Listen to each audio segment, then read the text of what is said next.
মহিলারা বাড়িতে নামাজের বিছানা নামাজ পড়ে অনেক সময় বিছানার কর্নার ভাঁজ করে রাখে, তা না হলে শয়তান নাকি দাঁড়িয়ে যায় বিছানায়। কোরআন সুন্নাহ ভিত্তিক কতটুকু সঠিক কথাটি? খালি গায়ে উযু করার বিধান কতটুকু আর উযু সঠিক হয় কিনা জানাবেন। স্ত্রী জাহান্নামে গেলে স্বামীও কি জাহান্নামে যাবেন? সুন্নাত সালাত আদায় না করলে গুনাহ হবে কিনা? টি শার্ট পরে কি নামাজ পড়া যাবে? বাজারে ড্রেসিং করা মুরগি খাওয়া যাবে কিনা? নামাজে ঠোঁট বন্ধ রেখে সম্পূর্ণ মনে মনে সূরা কেরাত পড়লে নামাজ হবে কিনা? ছোট বাচ্চারা বিছানায় পেশাব করলে তা শুকিয়ে গেলেও কি বিছানা অপবিত্র থাকবে? কোরআন শরীফ তেলাওয়াত করার সময় দুই পা গুটিয়ে বসে তেলাওয়াত করতে পারবো কিনা? বাড়িতে ফরজ নামাজ পড়লে একামত দিতে হবে কি? ছেলেরা যদি জামাতে ফরজ নামাজ আদায় না করে তাহলে নামাজ হবে কি? ঘুমানোর আগে অনেক সময় ওযু থাকে না, তখন কি আয়াতুল কুরসি পড়া যাবে? ঘুমালে বোবায় ধরে, এ থেকে বাঁচার জন্য কোনো আমল আছে কিনা? আযান শেষ হওয়ার আগে কি নামাজ পড়া যাবে? ঘরে একা ফরজ নামাজ পড়লে কি উচ্চস্বরে কোরআন তেলাওয়াত করতে হবে আর উচ্চস্বরে তাকবীর দিতে হবে? জামাতে নামাজ পড়ার সময় ইমাম ভুল করলে পিছন থেকে মুক্তাদির আল্লাহু আকবার বলে ওঠে। এখন কিছু প্রসিদ্ধ ইমামের মুখ থেকে শুনছি সুবহানাল্লাহ বলতে হবে, কোনটা সঠিক? 4 রাকাত বিশিষ্ট সুন্নাত নামাজে সূরা মিলাবো কি না? ঘরে অনেক কিছুতেই ছবি থাকে, যেমন বই, পত্রিকা, ম্যাগাজিন, সেক্ষেত্রে কি ওই রুমে নামাজ হবে? কোনো মহিলা হজ করলে তার নামের আগে আলহাজ লেখা জায়েজ আছে কিনা? কোরআন শরীফ তেলাওয়াত করার সময় দুই পা গুটিয়ে বসে তেলাওয়াত করতে পারবো কিনা? পারবেন, কোনো অসুবিধা নেই। কোরআন শরীফ তেলাওয়াত করার সময় আপনাকে দোজানো হয়ে মাটি সালাতের সময় যেভাবে বসেন সেভাবে বসতে হবে এমন কোনো শর্ত নাই। আপনি ইচ্ছা করলে আসন দিয়ে বসতে পারেন বা অন্য কোনো ভাবে বসতে পারেন, অসুবিধা নাই। কোরআনের প্রতি অসম্মান প্রদর্শন না হয় এরকম কিছু হলেই চলবে ইচ্ছাকৃতভাবে, কিন্তু আপনি আরাম করে বসাতে কোনো সমস্যা নাই, কোরআন থেকে কোথাও নিষেধ করা হয়নি। বাড়িতে ফরজ নামাজ পড়লে একামত দিতে হবে কি? হ্যাঁ ভাই, যদি আপনি একাকী ফরজ সালাত আদায় করেন, অন্য কেউ জামাতে শরীক হতে পারবে সে সম্ভাবনা থেকে আপনাকে জোরে জোরে একামত দিয়ে তারপরে সালাত আদায় করা উচিত। কোনো একটি বর্ণনা দ্বারা বোঝা যায়, হাদিসে কুদসিতে আসছে, একজন ব্যক্তি কোনো এক জায়গায় রাখাল, তিনি একাকী দাঁড়িয়ে আজান দিচ্ছেন এবং একামত দিয়ে সালাত আদায় করছেন। তার আশা যদি কেউ শরীক হয় তার সাথে, যদিও কেউ সেখানে দেখছেন না আপাতত তাকে, তারপরও তিনি করেছেন, এ ব্যক্তির জন্য বিশেষ ফজিলতের কথা রয়েছে হাদিসে কুদসিতে। যার কারণে আমরা বলি, বাসায়ও যদি আপনি একাকী সালাত আদায় করেন, কোনো কারণে জামাত চলে গেলে মসজিদে আপনি একামত দিয়ে নেবেন এবং এমনভাবে পড়বেন যাতে কেউ আপনার সাথে সম্ভব হলে শামিল হতে পারে। এরপরের প্রশ্নে চলে যাচ্ছে। মোহাম্মদ ওমর ফারুক প্রশ্ন করেছেন, ছেলেরা যদি জামাতে ফরজ নামাজ আদায় না করে তাহলে নামাজ হবে কি? নামাজ হয়ে যাবে। একটা হাদিস এক্ষেত্রে আসল সালাতা লিজারিল মসজিদে ইল্লা ফিল মসজিদে, যে ব্যক্তি মসজিদের প্রতিবেশী তার সালাত মসজিদে ছাড়া হবে না। এই হাদিসটির সনদ বিশুদ্ধভাবে প্রমাণিত নয়, হাদিসের সনদের ভিতরে দুর্বলতা রয়েছে, আর সেই কারণে এই হাদিসের সনদের দিকে তাকায় আমরা তার সালাত হবে না সেটা বলবো না। তবে মুসলিমের অবশ্যই জামাতের সাথে সালাত আদায় করা উচিত। নবী সাল্লাল্লাহু আলাইহি ওয়াসাল্লাম যারা বাসায় সালাত পড়ে বা মসজিদে জামাতে শামিল হয় না, তাদের ঘর বাড়ি জ্বালিয়ে দিতে চেয়েছেন। এটা বোঝা যায় এখান থেকে যে জামাতে সালাত আদায় করা ওয়াজিব, বিনা উজরে এটা তরক করা হারাম এবং গুনাহের কাজ। সেতাব, আপনি জানতে চেয়েছেন নামাজে ঠোঁট বন্ধ রেখে সম্পূর্ণ মনে মনে সূরা কেরাত পড়লে নামাজ হবে কিনা। ভাই খালেদ, নামাজে যদি আপনি ঠোঁট বন্ধ রেখে মনে মনে সূরা কেরাত পড়েন তাহলে আপনার সালাত হবে না। কারণ ইসলাম শরিয়াতে যে সমস্ত জায়গায় আমাদেরকে পাঠ করতে নির্দেশ করা হয়েছে, বলতে নির্দেশ করা হয়েছে, সেখানে আমাদেরকে ঠোঁট এবং জিহ্বার উচ্চারণ করে বলতে হবে। ঠোঁটের যদি ব্যবহার না হয়, জিহ্বার যদি ব্যবহার না হয়, তাহলে সেটাকে বলা হয় না, ওইটাকে বলা হয় মনে মনে কল্পনা জল্পনা করা। আপনাকে বলতে বলা হয়েছে, সূরা পড়তে বলা হয়েছে, আর এই পড়াটা হবে মুখ এবং ঠোঁট নড়লে। যদি না পড়েন তাহলে না নড়ে তাহলে সেক্ষেত্রে পড়াটা হয়নি। বিধায় মনে মনে যদি আপনি কেরাত পড়েন, সূরা পড়েন, তাহলে সেক্ষেত্রে এটা জায়েজ হবে না। রানা সিদ্দিক জানতে চেয়েছেন, বাজারে ড্রেসিং করা মুরগি খাওয়া যাবে কিনা। ভাই রানা, বাজারে ড্রেসিং করা মুরগি খাওয়া যাবে, তবে না খাইলে ভালো, ঝামেলা মুক্ত। অনেক ওলামা ইকরাম নিষেধ করেন, এই জন্য তারা বলেন যে পানিতে চুবানো হয় ড্রেসিং করার জন্য, সেই পানিটাতে যখন চুবানো হয় নাড়ি বুড়ি যদি ভিতরে থাকে, তাহলে সিদ্ধ গরম পানিতে ওটা চুবানো হলে ওই নাপাক যেগুলো নাড়ি বুড়িতে আছে, পায়খানা ইত্যাদি, সেগুলো গোশতের সাথে মিশে যেতে পারে, এই জন্য নিষেধ করেন। আসলে এত অল্প সময়ের জন্য যে চুবানো হয় কয়েক সেকেন্ডের জন্য, এত অল্প সময়ের মধ্যে ওই নাপাকই এটা গোশত পর্যন্ত পৌঁছায় না, যার কারণে গোশতের মধ্যে কোনো দুর্গন্ধ আমরা দেখি না, স্বাদটাও নাপাকের আসে না, কোনো আলামতও আসে না, যার কারণে এটাকে আমরা হারাম মনে করি না। তারপরেও যেহেতু আমাদের ইখতিলাফ আছে, মতপার্থক্য আছে, যদি এটা অ্যাভয়েড করা যায়, বিকল্প পন্থা করা যায়, সেটা বেশি ভালো। অর্থাৎ নাড়িবুড়ি ফেলে দিয়ে তারপরে ফ্রেশ পানিতে চুবাই ড্রেসিং করলেন, তাহলে কোনো সমস্যা নেই। টি শার্ট পরে কি নামাজ পড়া যাবে? ভাই শাহিন, টি শার্ট পরে আপনি সালাত আদায় করতে পারেন, তো মনে রাখবেন সালাত আদায়ের ক্ষেত্রে মৌলিক নির্দেশনা আল্লাহ সুবহানাহু ওয়া তাআলা বলেছেন, ইয়া আইয়ুহাল্লাযীনা আমানু খুযু যিনাতাকুম ইনদা কুল্লি মাসজিদ। হে ঈমানদারেরা, প্রত্যেক সালাতের সময় তোমরা সুন্দর ভাবে সালাত আদায় করবে, সুন্দর পোশাক পরবে বা সুন্দর পোশাক পরবে। তো এই জন্য এমন কোনো পোশাক পরা উচিত নয় সালাতের সময় যে পোশাক পরে আপনি সম্ভ্রান্ত কোনো জায়গায় যাবেন না, মান্যগণ্য কোনো ব্যক্তির কাছে যাবেন না, সেরকম কোনো পোশাক পরা উচিত নয়। অতএব আপনি চেষ্টা করবেন যে পোশাক পরলে আপনাকে খারাপ দেখা না যায়, দৃষ্টিকটু দেখা না যায়, ভিন্ন ব্যতিক্রম মনে না হয়, এবং আপনি এটা পরে ভালো কোনো জায়গায় যেতে ইতস্ত বোধ করেন না, সেরকম পোশাক পরে সালাত আদায় করবেন। নাবিল শাহরিয়ার জানতে চেয়েছেন, স্ত্রী জাহান্নামে গেলে স্বামীও কি জাহান্নামে যাবে? না ভাই নাবিল, এটা কোনো জরুরি না যে স্ত্রী জাহান্নামে গেলে স্বামীও জাহান্নামে যাবে। লূত আলাইহিস সালামের স্ত্রী জাহান্নামে যাবে, কিন্তু তবে লূত আলাইহিস সালাম তো জাহান্নামে যাবেন না। অতএব স্বামী স্ত্রী একে অন্যের জাহান্নামে যাওয়ার উপর অন্য জাহান্নাম নির্ভর নয়, বরং প্রত্যেকের আমল নির্ভর করবে, আমলের উপর নির্ভর করবে তার জান্নাত জাহান্নাম। আল্লাহ সুবহানাহু ওয়া তাআলা বলেছেন, লাইসা লিল ইনসানি ইল্লা মা সাআ, মানুষ নিজে যা করে সেটাই সে পাবে, অন্য কি করলো না করলো তাতে তার কিছু আসবেও না, যাবেও না। আল্লাহ অন্য আয়াতে বলেছেন, লা তাজিরু ওয়াজরাতুন ভিজরা উখরা, একজনের বোঝা, পাপের বোঝা অন্যজন বহন করবে না। অর্থাৎ স্ত্রী অন্যায় করলে তিনি জাহান্নামে যাবেন, স্বামী জাহান্নামে যাবেন না। বিষয়টি এরকম না, যার যারটা আমলের কারণে তিনি পুরস্কার বা তিরস্কারের উপযুক্ত হবেন। এরপরে রাকিব কাজী সালেহ আপনি জানতে চেয়েছেন, খালি গায়ে ওযু করার বিধান কতটুকু আর ওযু সঠিক হয় কিনা জানাবেন। ভাই রাকিব, ওযুর ক্ষেত্রে শরীয়তে খালি গা বা জামা কাপড় পরা কোনোটি নির্দেশ করেনি। অতএব ওযুর ক্ষেত্রে আমরা খালি গায়ে যদি থাকি তাহলে কোনো প্রকার অসুবিধা নেই। ওযুর ক্ষেত্রে আপনি খালি গায়ে ওযু করতে পারবেন, কোনো সমস্যা নেই ইনশাআল্লাহ। হাফেজ আপনি জানতে চেয়েছেন, ছোট বাচ্চারা বিছানায় পেশাব করলে তা শুকিয়ে গেলেও কি বিছানা অপবিত্র থাকবে? ছোট বাচ্চারা যদি বিছানা পেশাব করে, এক্ষেত্রে মনে রাখতে হবে ছেলে বাচ্চা যদি হয় তাদের পেশাবের ক্ষেত্রে কিছুটা ছাড় রয়েছে। ছেলে বাচ্চা যদি হয় আর সে যদি মায়ের দুধের উপরে সম্পূর্ণ নির্ভরশীল থাকে এবং তার মধ্যে যদি অন্য কোনো কিছু যদি সে না খায়, বাহিরের কোনো কিছু খাদ্য হিসাবে সে গ্রহণ না করে, তাহলে সেক্ষেত্রে এই বাচ্চার পেশাবের উপরে শুধুমাত্র পানি ছেটা দিয়ে দিলে সেটা পাক হয়ে যাবে। আর যদি মেয়ে বাচ্চা হয় তাহলে সেক্ষেত্রে পরিপূর্ণভাবে ধুইতে হবে। এটা হাদিস দ্বারা এই ব্যবধান এবং পার্থক্যটা সুস্পষ্টভাবে প্রমাণিত। এখানে কেউ যদি বলেন যে মেয়েদের পেশাবের ক্ষেত্রে এই তারতম্য কেন করা হয়েছে, মেয়েদের প্রতি বৈষম্য কিনা, আমরা বলবো না।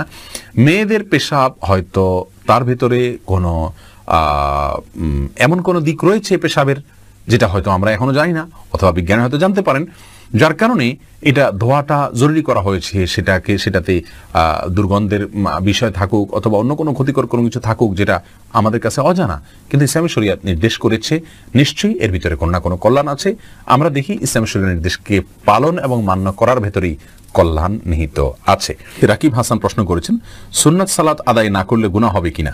রাকিব হাসান, সুন্নাত সালাত আদায় না করলে বড় কোনো গুনাহ হবে না। গুনাহ তো অবশ্যই হবে, গুনাহ শব্দের অর্থ হলো ক্ষতি। সুন্নাত তরক করলে তো ক্ষতি হবেই। নবী সাল্লাল্লাহু আলাইহি সাল্লাম ৫ ওয়াক্ত সালাতের আগে পরে যে সুন্নাতে মুআক্কাদাগুলো, এগুলোকে খুব গুরুত্বপূর্ণ সালাত হিসেবে আদায় করেছেন। অতএব সেগুলোকে যদি আপনি তরক করি বিনা প্রয়োজন, বিনা কারণে, বিনা ওজরে, তাহলে তো ক্ষতি হবেই, গুনাহ তো হবেই অর্থে।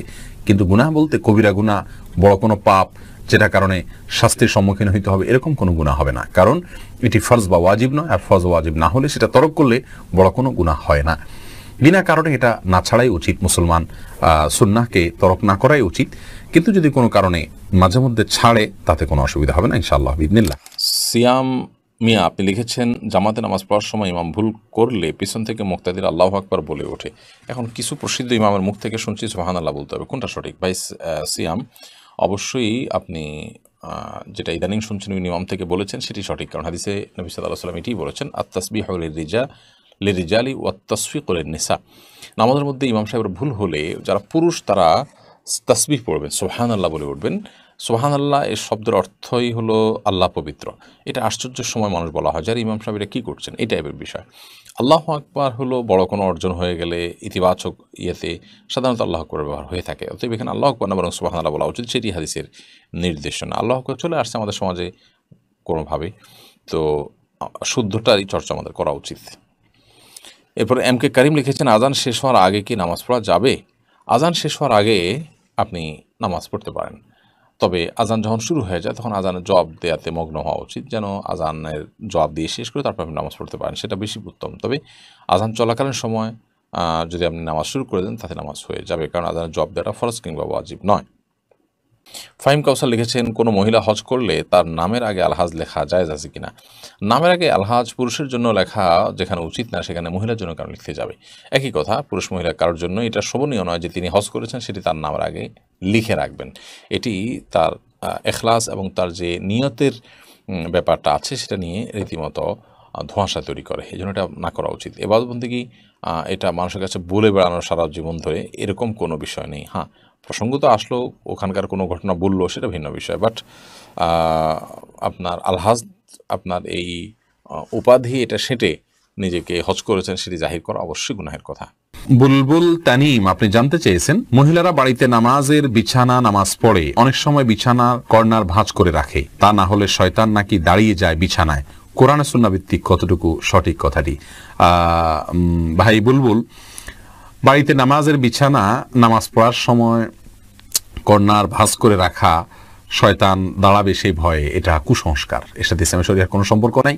কোরআন হাদিসে কোথাও বলা হয়নি যে কেউ সালাতের জন্য দাঁড়ালে তার জানামাজটা যদি বড় হয় তার কোনায় শয়তান দাঁড়াবে, এরকম কোনো কথা নেই। জামাতবদ্ধ সালাতে পুরুষরা যখন পাশাপাশি দাঁড়িয়ে সালাত আদায় করবেন তখন কাতারের মধ্যখানে যদি ফাঁকা থাকে সেখানে শয়তান দাঁড়ায়, এটা হাদিস দ্বারা বোঝা যায়। এজন্য মানে নির্দেশ করা হয় ওয়ালা তাদাউল ফুরুজাত লিশায়াতিন, অর্থাৎ শয়তানের জন্য কোনো মাঝখানে ফাঁকা জায়গা রাখবে না। কিন্তু জায়নামাজের বা মুসল্লার কোনাকাংশিতে শয়তান দাঁড়ায় এরকম কোনো কথা ইসলামী শরিয়ার কোথাও নাই, কোরআন হাদিসের কোথাও বলা হয়নি, বিধায় এটি ভিত্তিহীন কথা। মাসুক আহমদ আপনি লিখেছেন, ঘুমালে বোবায় ধরে, এ থেকে বাঁচার জন্য কোনো আমল আছে কিনা? দেখুন, আমাদের অনেকেই ঘুমালে যখন আমাদের শরীরের মধ্যে প্যারালাইসিসের মতো ভাব হয়ে যায়, আমাদের সেন্স ঠিক থাকে বা হাত পা কিছু নাড়াতে পারি না, আমরা সেটাকে বোবায় ধরা বলি। এটা আমাদের সমাজে বহুল প্রচলিত। সাধারণত বোবায় ধরা বলতে আমরা মনে করি যে বোবা জিনে ধরছে, সেজন্য আমরা বোবার মতো হয়ে গেছি, কথা বলতে পারছি না, আওয়াজ নাই এবং নড়াচড়া নাই, অথবা আপনার জিনে ধরার ফলে আমরা বোবার মতো হয়ে গেছি, এটাকে আমরা বোবায় ধরা বলি। আসলে এটা জিনে ধরা, এটি কোরআন হাদিসের আলোকে যেমন প্রমাণিত না, এবং ইসলামী শরীয়তের দৃষ্টিকোণ থেকে এটাকে জিনের ধরার কারণে এরকম হয় তেমনটি বলা হয়নি। বরং এটার বৈজ্ঞানিক ব্যাখ্যা আছে। আমরা জানি যে এটাকে বলা হয় আপনার স্লিপ, কি বলে এটাকে, পক্ষাঘাতগ্রস্ত, মানে ঘুমে স্লিপ প্যারালাইসিস, বা আপনার ঘুমন্ত অবস্থায় পক্ষাঘাতগ্রস্ত হওয়া সাময়িক সময়ের জন্য, অল্প সময়ের জন্য, মুহূর্তের জন্য এরকম হয়ে থাকে। তো এরকম যদি হয় তাহলে সেক্ষেত্রে চিকিৎসকদের বিভিন্ন পরামর্শ আছে এটি কেন হয়। সাধারণত না ঘুমালে, ঘুম গভীর না হলে, শুয়ে থাকলে, বিভিন্ন ডিভাইস আশপাশে রাখলে, সেগুলো চালু থাকলে, সেগুলোর কারণে অনেক সময় এরকম অসুবিধা হতে পারে। শরীর অত্যধিক ক্লান্ত থাকলে এরকম হতে পারে, এবং দিনের বেলা ঘুমের অভ্যাস থাকলে রাতের বেলা এরকম হতে পারে। এই জন্য দিনের বেলা যথাসম্ভব না ঘুমিয়ে রাতে তাড়াতাড়ি ঘুমিয়ে যাওয়া উচিত, এবং লম্বা সময় ধরে খুব মন ভরে ঘুমানো উচিত, এবং ডিভাইস ইত্যাদি থেকে যথাসম্ভব ঘুমের আগে থেকে দূরে থাকা উচিত, এবং এগুলোকে দূরে রাখা উচিত, এবং সম্ভব হলে বন্ধ করে বা এরোপ্লেন মোড দিয়ে রাখতে পারলে ভালো হয়। তো এগুলোর মাধ্যমে ইনশাআল্লাহ এখান থেকে রক্ষা পাওয়া যাবে। চিকিৎসকগণ এবং এ বিষয়ে বিশেষজ্ঞগণ নানা রকম পরামর্শ আমাদেরকে দিয়েছেন, বিধায় সেগুলো আমরা করব। এর বাইরে ওই মুহূর্তে আমি আল্লাহ তাআলা স্মরণ করে আল্লাহর কাছে পানা চাইতে পারি। এই পক্ষাঘাতটা স্থায়ী হয়ে গেলে আমার জন্য সেটা কত বড় বিপদের কারণ হবে, সন্দেহাতীতভাবে সেটি আমাদের টেনশনের কারণে তৈরি ইমানদার হিসাবে। এই জন্য আল্লাহ তাআলার কাছে আমরা ইস্তেগফার করবো, এবং ভীত সন্ত্রস্ত না হয়ে আল্লাহর কাছে আমরা সাহায্য প্রার্থনা করবো, এবং আমরা আশা করবো ইনশাআল্লাহ এটা ছেড়ে যাবে, আতঙ্কিত হব না। তো এই বিষয়ে তারা পরামর্শ দিয়ে থাকেন। এর বাইরে ইমানদার হিসেবে যেটা বললাম যে ওই মুহূর্তে আপনি সেন্স আছে, সেন্স কাজ করছে, তো আল্লাহ তাআলার কাছে আপনি মনে মনে দোয়া করতে থাকেন, মুখে আওয়াজ করতে না পারলে কোনো অসুবিধা নেই। এবং পক্ষাঘাতগ্রস্ত মানুষ, প্যারালাইসিস হওয়া মানুষগুলো কত কষ্ট করে, আমরা এই মুহূর্তের জন্য আমরা এতটা ভীত সন্ত্রস্ত হয়ে পড়ি, তাহলে তাদের জন্য সেটি কত কষ্টের কারণ হয় সেটি আমাদের বোঝা উচিত, উপলব্ধি করা উচিত, এবং আল্লাহর কাছে শুকর আদায় করা উচিত। আল্লাহ আমাদের সুস্থ রেখেছেন, ভালো রেখেছেন। শিলা আক্তার লিখেছেন, ঘরে অনেক কিছুতেই ছবি থাকে, যেমন বই, পত্রিকা, ম্যাগাজিন, সেক্ষেত্রে কি ওই রুমে নামাজ হবে? তাছাড়া বাচ্চাদের বিভিন্ন খেলনাও থাকে। বোন শিলা, ঘরে বিভিন্ন আসবাবপত্রে যদি প্রাণীর ছবি থাকে তাহলে সেক্ষেত্রে সেই রুমে, বিশেষ করে এটা প্রকাশ্যে যদি থাকে টাঙানো ইত্যাদি, তাহলে সেখানে নামাজ না পড়ে, যেখানে নাই সেখানে নামাজ পড়া উচিত। অথবা ওখানে নামাজ পড়তে হলে সেটিকে যথাসম্ভব ঢেকে কোনো কিছু দিয়ে চাপা দিয়ে তারপরে, বা ড্রয়ার ইত্যাদিতে রেখে তারপর নামাজ পড়া উচিত। না হলে এটি মাকরু হবে। তবে সেখানে আসলে নামাজ হবে না এরকম না, নামাজ হয়ে যাবে। এমডি আকরাম হোসেন লিখেছেন, ঘরে একা ফরজ নামাজ পড়লে কি উচ্চস্বরে কোরআন তেলাওয়াত করতে হবে আর উচ্চস্বরে তাকবীর দিতে হবে? একা একা যখন আপনি তেলাওয়াত করবেন তখন নীরবে কিংবা উচ্চস্বরে যে কোনোভাবে পড়তে পারেন, যদি অন্য কারোর ডিস্টার্বের আশঙ্কা না থাকে আপনি উচ্চস্বরে পড়তেই পারেন।